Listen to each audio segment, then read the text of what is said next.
We're looking at it and perhaps looking more towards the federal government. Yes. What about the state government?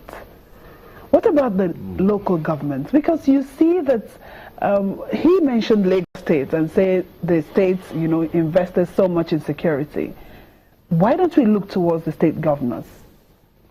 I think it's very difficult for us to do that because in the people who are in the military circles and intelligence know full well that there's what we call a chain of command. And even in the political world, whatever obtains at the top is what trickles down. So it will be very difficult for any state on its own. Lagos State had certain peculiarities about it that helped it for a season. If Lagos State tried to do what it's doing for a sustained period of time, it will be a part of the witnesses that will watch Nigeria break into pieces sooner or later. So what we can't afford is for us to be looking and abdicating responsibility. When anybody signs up and says, I'm the president of the country, I have a vice president, they need to sit down together in the presidency and resolve long-term problems. Now, nobody says it is easy, but there's a need for exceptional leadership in Nigeria right now. Take apart these narratives and give us a fresh narrative. If you don't do that, you have signed the death warrant. Because whoever comes in after you, let me say this is the first time in the country where we have at least what people think is some degree of integrity, a Muslim, integrity, a Christian, integrity, a Northerner, integrity, a Southerner. Now, why don't we use that to break down the walls of division, the narratives that came, the modernization agenda, which is still working on the ground till tomorrow, all sorts of silly things that are dividing us. This is the opportunity to provide exceptional leadership, working together. Let me put it in a very, very succinct way. Exceptional leadership in what sense? In creating a vision. A leader must see tomorrow that others do not see. Yeah. And the job of a leader is to help others to see that tomorrow.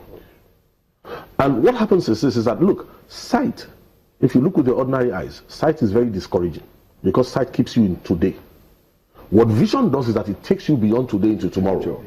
So a visionary leader will take you, let's use Dubai as a good example. Dubai was not a nondescript Gulf state until leadership came. And leadership called everybody and said, look, why are you fighting yourselves? What's all this? Why are we all living and managing pennies? I see a future where every single Emirati that is in this our own emirate is practically going to be a millionaire. And they say, oh really? How do you see such a future? I said, let me tell you how it can be done. And it paints a picture. And it shows everybody that if we all do this, this is what's going to happen within 5 years. Within 10 years, this is what's going to happen. Now, if these people, why you see me quite agitated, first of all, is that you don't want to hear about the loss of lives that is going on. And the fact that it has been going on is going to continue to go on. This thing is orchestrated. The enemies of the country that we have are outwitting all our leadership. They know their weak points. They understand our tribalisms. They understand all these are cleavages in religion. And a lot of what is exploiting this thing is not even in Nigeria. Let's call a spade a spade. A lot of the intelligentsia that is moving Boko Haram and all these narratives in northern Nigeria, quite some of the intelligentsia is housed in Kaduna State. The troubles may be somewhere else, but the thinking people who are behind the troubles, quite a handful of them, yes, are aggregated in Kaduna State. Exactly. So why are we pretending as if we don't know these things? So why are we pretending as if we cannot come up with a new vision that is so powerful? Let me say this to you. All the youths in Nigeria right now are waiting for a vision that gives them a future. Exactly. But all we're doing right now, which is why I'm saying that so much is expected of leadership right now, and we are not getting what we're expecting. We're expecting exceptional leadership. Create a future. Every government in Nigeria has been about the past up until this point. That's why when they discuss and have all those meetings, you see octogenarians, people like that. Nobody can create a nation today that's going to move forward who doesn't understand how to use a smartphone. If people are talking about going back to farm and all these archaic ideas, 2 states in Nigeria with leadership, visionary leadership, can feed the whole of Africa. Right. Freeing our youth to go into digital technology, create jobs, do many things, and create a future where there's something we're looking forward to. If you show people a future that in 5 years' time, this is what's going to happen, you're going to watch that people are ready to make sacrifices until that 5-year lapses. Now, there will always be a core of criminals who don't want to. Leadership knows how to deal with those ones. Those are people who are status quo. They're about the past. They are not about the future. So Nigeria right now desperately needs the future. And if these two people who are representative in the presidency, who are representative of northern and southern Nigeria, cannot create a unified vision for this country, I don't know who is going to do it. We might as well know that after this, we're going to be in a slide until there's a meltdown, ultimately. And we don't want any meltdown in Nigeria. And in closing, from Southern Kaduna, yes, you have said you want the government to wake up to the responsibility of ensuring that lives are saved. What about the people? Is there anything they can do?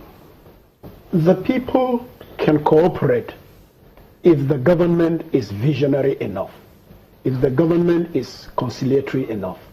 What we have heard from the Kaduna State government so far has been contemptuous arrogance towards the suffering of the people. And we don't want more of that. We want a situation where, for example, when this ghost car was attacked, Dangoma featured. Dangoma live on our farmlands. Nickel is said to be a high mineral resource that has been located on our farmlands. Because of the Fulani agenda, they decided to say it is Dangoma and not the real village where it was found. So there is no engaging of the community on whose farmlands and Bakim Koji Godogodo area and Nok, where the Nok terracotta was discovered, have been known in the geomining maps of the whole world as areas that have high solid minerals. And it's not just the recent discovery. We've known it for so long. I grew up seeing mining in my village. Now, so when this comes, but for the Fulani agenda, Dangoma wouldn't have been mentioned. The community would have been engaged. Would have had a leadership that says, well, Kaduna State, you are on the path to great prosperity. This community, our youth, we are on the path to great prosperity. How do we harness this? Not only for ourselves, but for the whole nation. Okay. What we see is an attempt to actually sideline the communities. And then now the herdsmen have been brought in as a cover to literally wipe out the community. Okay, you know what, we are winding down now, and this recurrent in Fulani agenda, I don't seem to understand it, because some people will tell you, why don't we face the issues and not just Fulani that we seem to be concentrating on? I've been taking in all this been saying. I can simply say that what I'm seeing here is the widening of the gulf between the government and the governed. How do we break it? We've tried to solve these problems here literally by what Reverend Thompson said, that we need a new narrative, which is of course focused towards bonding. And you ask the question, why is it for the federal government? We failed here to use the top to the bottom approach. We should be thinking of the bottom up approach. I said every community has leadership.